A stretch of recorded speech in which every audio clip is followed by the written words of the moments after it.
والدین کے حقوق میں سے مثلاً قرآن مجید میں اگرچہ متعدد مقامات پر 4 مقامات میرے سامنے موجود ہیں اس وقت جن میں اللہ تعالیٰ کے حق کے فوراً بعد والدین کے حق کا ذکر ہے. وَقَضَىٰ رَبُّكَ أَلَّا تَعْبُدُوا إِلَّا إِيَّاهُ وَبِالْوَالِدَيْنِ إِحْسَانًا. لیکن 2 مقامات ایسے ہیں کہ جن میں طور پر ماؤں کا ذکر کیا گیا ہے. حملتہ امہ وہنا علی وہن وفصالہ فی عامین ان اشکر لی ولوالدیک. اور اسی کی وضاحت ہمیں مل گئی حدیث نبوی میں کہ حضور سے ایک صحابی نے پوچھا کہ میرے حسن سلوک کا سب سے بڑھ کر مستحق کون ہے؟ آپ نے فرمایا تمہاری والدہ. کے بعد کون؟ پھر فرمایا تمہاری والدہ. تیسری مرتبہ پوچھا پھر کون؟ پھر فرمایا تمہاری والدہ. چوتھی مرتبہ پوچھنے پر فرمایا کہ تمہارے والد. معلوم یہ ہوا کہ 3 گنا حق ہے ماں کا باپ کے مقابلے میں. ادب، احترام اور اس دلجوئی، اس کے اعتبار سے گویا کہ یہ وہ کسر کا جب ہو رہا ہے کہ قانونی اعتبار سے اگر وہاں کوئی کمی تھی تو اس اعتبار سے اس کی تلافی کر. یہی وجہ ہے کہ آپ دیکھتے ہیں کہ حدیث نبوی میں علیہ صاحب الصلاۃ والسلام باپ کے قدموں تلے جنت کا تذکرہ نہیں ہے. الجنت تحت اقدام الامہات، جنت جو ہے وہ ماؤں کے قدموں تلے ہے. اس کو بھی آپ اسی کے حوالے سے سمجھ لیں. یہ وہی توازن پیدا کیا جا رہا ہے. اسی توازن کی ایک اور شکل ہے کہ بیٹوں کی پرورش پر کسی اجر و ثواب کا کوئی خاص تذکرہ نہیں ہے. یہ تو ٹھیک ہے، ایک انسان اپنی اولاد کو یہ سمجھتا ہے کہ اللہ کی عطا ہے، اللہ کی دی ہوئی چیز ہے، اور اس کا جو بھی حق ہے اس کے لیے پالنے کے لیے، پوسنے کے لیے، اس کی ضروریات پوری کرنے کے لیے، وہ چاہے بیٹا ہو چاہے بیٹی ہو، اس کے لیے وہ بھاگ دوڑ کرتا ہے یہ سمجھ کر کہ اللہ کی طرف سے مجھ پر ذمہ داری عائد کی گئی ہے، تو خواہ وہ بیٹا ہو خواہ بیٹی ہو، دونوں کے اعتبار سے اجر ملے گا انسان کو.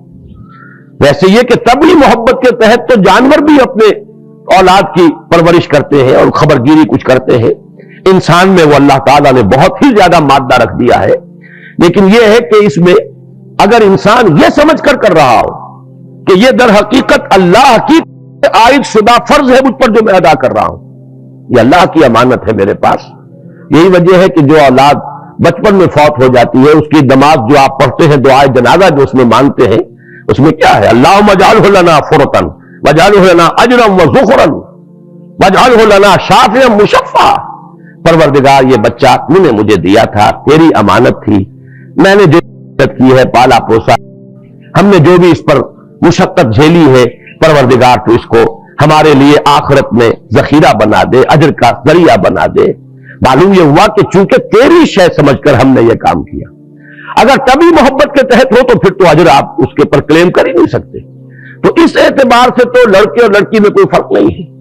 لیکن یہ کہ آگے چل کر ساری احادیث کے اندر لڑکیوں کے پالنے پوسنے کے بارے میں ہے کہیں کہ جس نے 2 بچیوں کو بھی بڑی یعنی دلی محبت پالا پوسا، پروان چڑھایا، تعدیب اور تعلیم دی، اور وہ ان کو وہ جوان ہوئی، دونوں اس کے لیے اوٹ بن جائیں گی قیامت کے دن کہ جہنم میں نہیں جانے دیں گی. ستر من النار، اوٹ اور پردہ بن جائیں گی جہنم سے.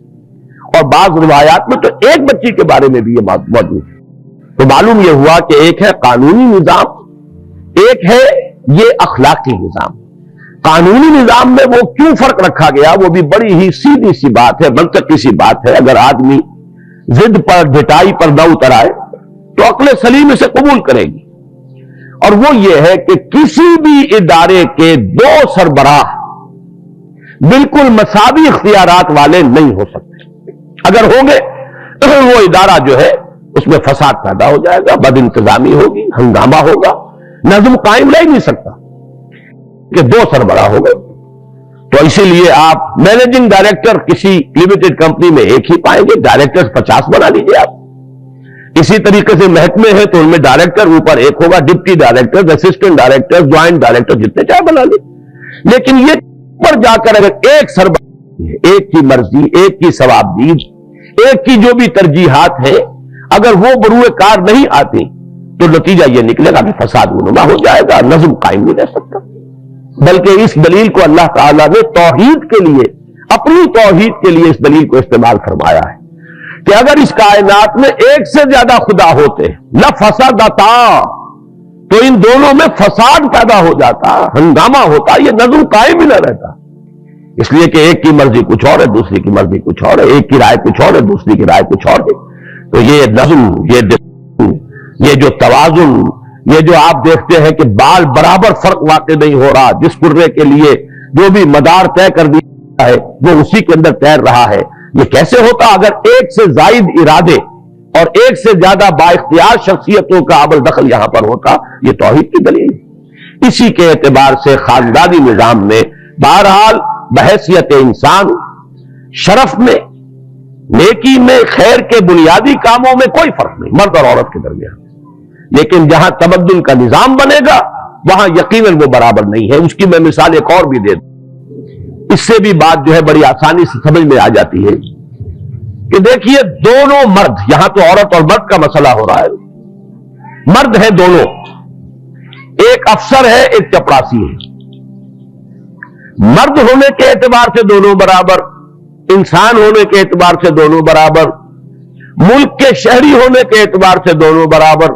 افسر کا بھی ایک ہی ووٹ ہوگا اور چپراسی کا بھی ایک ہی ووٹ ہوگا۔ شہری ہونے کے اعتبار سے یہ نہیں کہ افسر کے 10 ووٹ ہوں گے اور چپراسی کا ایک ووٹ ہوگا، ہر اعتبار سے برابر۔ لیکن جہاں تک اس دفتر کے نظم کا تعلق ہے یہ برابر نہیں۔ اگر وہ چپراسی کہے کہ مجھے بھی وہی اختیارات ملنے چاہیے جو اس افسر کو ملے ہوئے ہیں، تو ہر ہے وہ سمجھ لے گا کہ وہ تو پھر نظام چل ہی نہیں سکتا، ناممکن ہے۔ یہ تو وہ لوگ بھی نہیں کر سکے کہ جنہوں نے مساوات ہی کے نام پر نوع انسانی کی جو مجموعی عمر ہے اس کے کم سے کم 70 برس ضائع کر دیے۔ روس میں انقلاب آیا تھا 1917 میں، اور اب وہ وہاں سے پسپائی اختیار کر رہے ہیں، مان رہے ہیں اپنی غلطیوں کو اور توبہ کر رہے ہیں اور رجوع کر رہے ہیں، تو سب سے بڑھ کر تو مساوات کا نعرہ انہوں نے لگایا۔ تاریخ انسانی میں اس سے زیادہ بڑے پیمانے پر مساوات کا نعرہ نہیں لگا۔ لیکن آپ کو معلوم ہے کہ ان کے ہاں بھی یہ تو نہیں ہو سکتا تھا کہ ایک جرنیل اور ایک سپاہی برابر ہو جائے اختیارات میں، تنخواہوں میں بھی برابر نہیں تھے۔ یہ ضرور ہے کہ ان کے ہاں وہ فرق و تفاوت نہیں رہا جو امریکہ میں رہا ہے کہ امیر ہے اور ارب روپے کا مالک ہے، اور ایک طرف غریب ہے اور حیوانی سطح پر زندگی بسر کر رہا ہے۔ امریکہ میں آج بھی یہ شکل نظر آ جائے گی، لیکن روس میں یہ نہیں تھا کم سے کم۔ لیکن وہ مساوات کے بالکل برابر کر دیا جائے ناممکن ہے۔ جرنیل جرنیل رہے گا، سپاہی سپاہی رہے گا، جرنیل کے ساتھ اپنی جگہ ہوں گے، سپاہی اپنی جگہ ہوں گے، اس کے اپنے حقوق ہوں گے۔ پھر یہ کہ تنخواہوں میں بھی فرق و تفاوت ہوگا۔ تو اس بات کو اچھی طرح سمجھ لیجئے کہ جہاں تک انسانی شرافت کا تعلق ہے، نیکی اور تقوی کے ان تمام اعمال کا تعلق ہے جو سورہ احزاب کی اس آیت مبارکہ میں نے آپ کو سنایا، بلکہ میں نے عرض کیا تھا کہ آخری آیت کا بھی میں وہاں تذکرہ کروں گا۔ اس سورہ مبارکہ کا جو ایک خاص مزاج ہے، اس میں یہ مردوں اور عورتوں کا ذکر ساتھ ساتھ جو آیا ہے بار بار، وہی آپ کو اس کی آخری آیت میں بھی ملے گا۔ لِيُعَذِّبَ اللَّهُ الْمُنَافِقِينَ وَالْمُنَافِقَاتِ وَالْمُشْرِكِينَ وَالْمُشْرِكَاتِ وَيَتُوبُ اللَّهُ عَلَى الْمُؤْمِنِينَ وَالْمُؤْمِنَاتِ وَكَانَ اللَّهُ غَفُورًا رَحِيمًا، تاکہ اللہ تعالی عذاب دے منافق مردوں کو بھی، منافق عورتوں کو بھی، مشرک مردوں کو بھی، مشرک عورتوں کو بھی، اور تاکہ اللہ تعالیٰ توبہ قبول فرمائے اپنے مومن بندوں کی بھی اور اپنی مومن بندیوں کی بھی۔ تو معلوم یہ ہوا کہ یہ جو دو صورتیں ہیں یہ نوٹ کر لیجئے، سورہ نور اور سورہ احزاب، یہ معاشرتی نظام سے متعلق قرآن مجید میں جامع ترین صورتیں یہی، انہی میں احکام ستر اور حجاب کے، اس اعتبار سے ان کا ایک خصوصی مقام ہے۔ اور یہی وجہ ہے کہ آپ یہاں دیکھ رہے ہیں کہ اس طریقے سے تکرار کے ساتھ 10 اوصاف پہلے بیان کیے گئے اور اختتام پر بھی علیحدہ علیحدہ، مومنین، مومنات، منافقین، منافقات، مشرکین، مشرکات۔ دوسری بات جو میں نے عرض کی کہ جہاں تک نظام کا اور تمدن کا تعلق ہے اس میں یہ برابر نہیں، ہمیں یہ بات کھل کر کہنی ہے، ہمیں کوئی اس میں حجاب نہیں ہونا چاہیے، اس لیے کہ یہ ہمارے دین کی تعلیمات ہے، ہمیں ان سے جو بھی بات سامنے آتی ہے اسے قبول کرنا چاہیے اور دھڑلے کے ساتھ اس کا اعلان کرنا چاہیے، چاہے دنیا ہمیں دقیانوسی کہے۔ اس اعتبار سے ضرورت ہے کہ ایک اعتماد پیدا ہو ہمارا اس کتاب پر اور محمد الرسول اللہ صلی اللہ علیہ وسلم پر۔ مجھے ایک واقعہ یاد آیا کہ بعض صحابہ نے حضور کے سامنے ایک مسئلہ رکھا کہ یہ یہودی جو ہے ہمیں چھیڑتے ہیں، چڑھاتے ہیں کہ تمہارے نبی تمہیں بڑی چھوٹی چھوٹی باتوں کی تعلیم دیتے ہیں۔ حضور صلی اللہ علیہ وسلم نے فرمایا تم ان سے کہو کہ ہاں وہ ہمیں کرنا بھی سکھاتے ہیں، اس لیے کہ یہ بھی انسانی زندگی کا ایک حصہ ہے۔ طہارت نہ ہو تو پوری زندگی کے اندر ایک خباثت پیدا ہو جائے گی، لہٰذا تو ہمیں طہارت کے اصول بھی بتاتے ہیں، استنجا کرنا بھی سکھاتے ہیں۔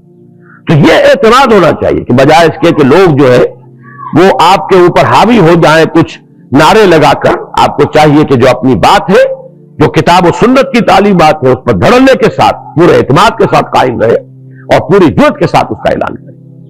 اب میں آتا ہوں تیسری بات کی طرف۔ دینی معاملات میں ایک تو مسئلہ وہ ہے، نماز ہے، روزہ ہے، حج ہے، عمرہ ہے، صدقہ ہے، یہ تمام جو چیزیں ذکر ہے، یہ تمام چیزیں جو ہیں جن کا ذکر سورہ احزاب کی اس آیت میں آیا۔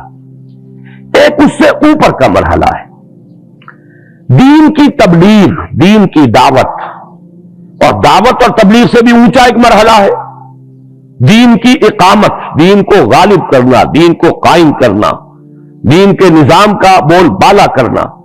اس میں عورتوں کا کتنا حصہ ہے؟ آیا اس میں بھی وہ برابر کی شریک ہوگی؟ آیا اس میں بھی ان کا معاملہ وہی ہے کہ جو مردوں کا ہے، یا یہ کہ اس میں فرق و تفاوت رہے؟ اس کو میں چاہتا ہوں، کیونکہ مجھ سے کہا گیا تھا کہ بعض خواتین اس مسئلے میں خاصی پریشان ہیں، اس لیے کہ ضرورت تو واقعتاً محسوس ہوتی ہے کہ مغربی ذہن رکھنے والی اور مغربی تہذیب کی دلدادہ خواتین تو سڑکوں پر بھی آتی ہیں، نعرے لگاتی ہیں، جلوس نکالتی ہیں، اسلام کے خلاف، قرآن مجید کے صریح احکام کے خلاف۔ اب اگر ان کا مقابلہ مسلمان عورت تو معلوم یہ ہوتا ہے کہ بازی ہار جائیں گے، ہم اس میدان میں آنا پڑے گا۔ ایک ضرورت کا احساس ہے، لیکن یہ کہ اس کے ساتھ ہی اسلام کی جو تعلیمات بنیادی سطر ہے، حجاب ہے، گھروں میں رکے رہنا ہے، وقرن فی بیوتکن، پھر اسلام نے عورت پر جو اصل ذمہ داری ڈالی ہے، اولاد کی پرورش ہے، اس کی تربیت ہے، شوہر کی خدمت ہے، شوہر کے لیے گھریلو ماحول کو بہت پرسکون بنانا ہے تاکہ اسے سکون حاصل ہو، لِتَسْكُنُوا إِلَيْهَا، یہ بھی قرآن مجید کے الفاظ ہیں۔ یہ اس کی ہے کہ جو پرائمری رسپانسبلٹیز ہیں، بنیادی ذمہ داریاں ہیں۔ اب ان دونوں کے اندر یقیناً ایک تصادم آ جاتا ہے کہ یہ متضاد ہے، یہ دو تقاضے، ان کو کس حد تک پورا کیا جائے۔ اس میں جہاں تک میرا مطالعہ ہے، نوٹ کر لیجئے، جب تک سطر اور حجاب کے احکام نازل نہیں ہوئے تھے، یہ تو آپ کو معلوم ہے شریعت پوری ایک دم تو نہیں آئی تھی، بلکہ یہ کہ رفتہ رفتہ تدریجاً، اور شریعت کے احکام اکثر و بیشتر آئے ہیں ہجرت کے بعد۔ اس سے پہلے نہ پردے کے احکام تھے، نہ سطر کے احکام تھے، نہ اور کوئی دوسری شریعت کے اندر جو چیزیں حرام کی گئی، ابھی شراب بھی حرام نہیں تھی، جوا بھی حرام نہیں تھا، سود بھی حرام، کوئی شے حرام نہیں تھی۔ ابھی تو بنیادی بات توحید، رسالت پر ایمان، آخرت پر ایمان، اخلاق حسنہ، تزکیہ نفس، سارا زور اس پر سر ہو رہا تھا۔ اس وقت تک تو ہمیں یہ نظر آتا ہے کہ صحابیات بھی بالکل دوش بدوش تھیں، شانہ بشانہ تھیں، ہر میدان میں انہوں نے وہ تمام مقامات بلند حاصل کیے ہیں کہ جو صحابہ نے، مردوں نے حاصل کیے۔ یہی وجہ ہے کہ سورہ عمران کی اس آیت میں، جس کا میں نے ابھی حوالہ دیا تھا، انی لا اضیع عمل عامل منکم من ذکر او انثى بعضکم من بعض فالذین هاجروا واخرجوا من دیارهم واوذوا فی سبیلی وقاتلوا وقتلوا لأکفرن عنهم سیئاتهم ولأدخلنهم جنات تجری من تحتها الانہار۔ تو جن لوگوں نے اللہ کی راہ میں ہجرت کی، جنہیں اللہ کی راہ میں ایذائیں پہنچائی گئیں، جنہوں نے اپنے گھروں کو چھوڑ دیا، اپنے گھر نکالے گئے، جنہوں نے اللہ کی راہ میں قتال کیا، اب یہ جو سارے معاملات ہیں، اس میں تو قاتلوا وقتلوا، اور قتل ہوئے، تو معلوم یہ ہوا کہ ان تمام چیزوں میں ہمیں نظر آتا ہے کہ خواتین بھی شریک ہیں۔ جیسے مالی انفاق میں جو خصوصی مقام حضرت ابوبکر صدیق کا ہے رضی اللہ تعالیٰ عنہ، مال خرچ کرنا دین کے لیے، میں سمجھتا ہوں کہ اتنا ہی مقام حضرت خدیجہ الکبریٰ کا بھی ہے رضی اللہ تعالیٰ عنہ، کوئی فرق و تفاوت آپ کو نہیں ملے گا۔ اسی طریقے سے حضور کی دلجوئی میں، حضور کی نصرت میں، جیسے تمام صحابہ جو ہے وہ ساتھ ہیں، اسی طریقے سے جو خواتین آپ کے ساتھ ایمان لائی ہے وہ بھی اس میں شریک ہیں۔ چنانچہ پہلی شہادت ایک انسانی جوڑے کی ہوئی ہے، ایک مرد اور ایک بیوی اس کی، حضرت یاسر رضی اللہ تعالیٰ عنہ، حضرت سمیہ رضی اللہ تعالی عنہ، دونوں میاں بیوی اللہ کی راہ میں شہید ہوئے، صبر اور مصابرت کا پورا ثبوت دیا، ڈٹ گئے، نہ اس مرد نے گردن جھکائی اور کلمہ کفر زبان سے نکالنے پر آمادہ ہوئے حضرت یاسر، نہ وہ خاتون جو ہے انہوں نے کمزوری دکھائی، وہی عظیمت وہ انہوں نے بھی اس سے ظاہر۔ اسی طریقے سے ہجرت، اگر حضرت عثمان ہجرت کر کے تشریف لے جا رہے ہیں حبشہ رضی اللہ تعالی عنہ، تو آپ کو معلوم ہے کہ حضرت رقیہ رضی اللہ تعالی عنہ حضور کی صاحبزادی وہ بھی ساتھ ہجرت کر رہی۔ تو ہجرت ہو، اللہ کی راہ میں جان دے دینا ہو، انفاق مال ہو، اور اسی میں آپ سے عرض کروں گا کہ وہ مشہور واقعہ سامنے رکھیے، حضرت عمر جیسے شخص لا دینے والی، وہ تو ان کی ہمشیرہ تھی حضرت فاطمہ بنت خطاب، عمر کو عمر بنا دینے والی، عمر فاروق بنا دینے والی، اس لیے کہ اور تو کسی کی بات ابھی ان پر اثر انداز نہیں ہوئی تھی۔ اصل میں جو عظیمت انہوں نے دیکھی اپنی ہمشیرہ میں کہ حضرت فاطمہ بنت خطاب نے، جبکہ حضرت عمر انہیں مار رہے تھے، زد و کوب کر رہے تھے، شوہر کو بھی مارا ہے حضرت سعید ابن زید رضی اللہ تعالی عنہ، اور جب وہ آگے بڑھی ہے بچانے کے لیے تو ان کو مارا ہے، لہو لہان کر دیا ہے۔ لیکن جب حضرت فاطمہ بنت خطاب زوجہ سعید ابن زید رضی اللہ تعالی عنہما، جب ان کے زبان سے یہ الفاظ کہ اے عمر چاہے تم ہمیں ہلاک کر دو لیکن ہم اب اس دین کو چھوڑنے والے نہیں، فکر کر رہے گئے حضرت عمر۔ اسی کو علامہ اقبال نے کہا تم ہی دانی کہ سوزے قراتے تو کرد تقدیر عمر را، بہرحال شعر کے لیے ذرا سا اس کے اندر بدل گیا مضمون، سوزے قرات نہیں تھا یہ، بلکہ در حقیقت یہ عظیمت کا مظہر تھا، اظہار عظیمت کہ ہم نے جان بھی دینے کو میں تیار ہوں لیکن یہ کہ اب اس دین کو چھوڑنے کے لیے آمادہ نہیں۔ یہ وہ ہے در حقیقت اظہار عظیمت کہ جس کا اثر پڑا ہے حضرت عمر بن الخطاب رضی اللہ تعالیٰ عنہ کی طبیعت پر، اور پھر وہ عمر فاروق بن گئے۔ تو اس اعتبار سے نوٹ کیجئے کہ اس وقت تمام کاموں میں خواتین برابر کی شریک نظر آتی۔ یہی وجہ ہے کہ غزوہ احد میں جب یہ خبر پہنچی، اگرچہ ظاہر بات ہے کہ لشکر کشی کے وقت اور عین جنگ کے وقت تو خواتین کا تذکرہ نہیں ہے، جس طرح ہند آئی ہے کفار کے لشکر کے ساتھ، بعد میں چونکہ وہ بھی ایمان لے آئی ہے، ہمیں ادب سے نام دینا چاہیے، لیکن یہ کہ اس وقت تک تو وہ خون کی پیاسی نہ صرف حضور کی بلکہ خاص طور پر حضرت حمزہ اور پیٹ چاک کروا کے کلیجہ چبایا ہے۔ تو وہ جب آئی ہے تو وہ تو ان کے بارے میں تو آپ کو معلوم ہے کہ رجز پڑھے ہیں، جیسے آج کل کا رواج ہے، انہوں نے یعنی گاتے ہوئے رجز پڑھ کر جو کفار تھے ان کا حوصلہ بڑھایا ہے، اس طرح کا کوئی مسئلہ تو معاذ اللہ کسی مسلمان خاتون کا اس وقت بھی نہیں ہے۔ لیکن یہ ضرور مل جاتا ہے کہ جب وقتی طور پر شکست ہو گئی ہے اور اس وقت جو ہے ایک بڑا یعنی ہنگامی صورت پیدا ہوئی ہے تو پھر خواتین دوڑی ہیں، آئی، انہوں نے مرہم پٹی بھی کی ہے اور زخمیوں کو پانی بھی پلایا ہے، لیکن اس وقت تک پردے کے احکام نہیں آئے تھے۔ سورہ نور بھی بالکل بالاتفاق اس کے بعد نازل ہوئی ہے اور سورہ احزاب بھی بالکل بالاتفاق اس کے بعد نازل ہوئی ہے۔ اس اعتبار سے اس پر آپ قیاس نہ کیجیے۔ اسلام نے جب اپنا پورا نظام بنا دیا ہے، جب پورا ایک اس کی شریعت کا ڈھانچہ مکمل ہو گیا ہے، تب یہ کہ تقسیم کار بڑی ہی تکمیلی شکل کے اندر کر دی گئی۔ عورت کی اصل ذمہ داری اس کا گھر ہے، وہ اپنے محرموں پر تبلیغ کرے۔ سب سے بڑھ کر تو دولت اس کے پاس ہے کہ قوم کا مستقبل، امت کا مستقبل اس کی گود میں پروان چڑھ رہا ہے، لہذا اگر ماؤں کی گود سے انہیں وہ جذبہ ایمان ملے، اس وقت سے ان کی تربیت ہو رہی ہو، خدا ترسی کی تربیت ہو رہی ہو، سچ بولنے کی عادت ڈالی جا رہی ہو، اگر اس وقت سے ان کے اخلاق جو ہے ان کی صحیح تعبیر ہو رہی ہو، تو یوں سمجھیے کہ قوم کا مستقبل تعبیر ہو رہا ہے۔ جب عورت گھر سے نکل جاتی ہے تو پھر وہ قوم کا مستقبل برباد ہوتا ہے۔ اس اعتبار سے اصل ذمہ داری تو یہی رہے گی، اپنی گھریلو ذمہ داریاں، اپنی اولاد کی ذمہ داریاں، ان کی تربیت۔ لیکن یہ کہ جیسا کہ میں نے عرض کیا، بھائیوں میں بھی تو کوئی ہو سکتا ہے جو جس طریقے سے عمر فاروق آخر ایک فرد تھے لیکن ایک فرد لاکھوں کے برابر تھا، اگر وہ ایک خاتون کی تبلیغ کے ذریعے سے اگر اس کی قسمت بدل گئی، دیگرگو کرد تقدیر عمر را، تو کوئی خاتون اپنے بھائیوں، بھتیجوں، بھانجوں، جو بھی ان کے قریب کے عزیز ہے جن سے کوئی پردے کا معاملہ نہیں ہے، کوئی حجاب کا مسئلہ نہیں ہے، ان میں تبلیغ کرے۔ پھر خواتین ہماری آبادی کا نصف ہے، لیکن خواتین کے ضمن میں بھی بہت زیادہ ایکٹیویٹی نہیں ہو سکتی ہماری خواتین کی، اس لیے کہ بہت وقت لگائیں گی، ظاہر بات ہے ذمہ داریاں جو ہے اس کو نقصان۔ البتہ یہ ضرور ہے کہ خاص عمر کے بعد عورت کو فراغت ملتی ہے، چھوٹے کا جو بھی اس وقت بوجھ ہوتا ہے وہ ختم ہو جائے، اس کے بعد اگر کوئی خاتون جو ہے وقت نکالتی ہے، اور یہ تو اس میں کوئی چیز حرام نہیں ہے، کوئی چیز ایسی نہیں ہے کہ مطلق کر دیا گیا ہو،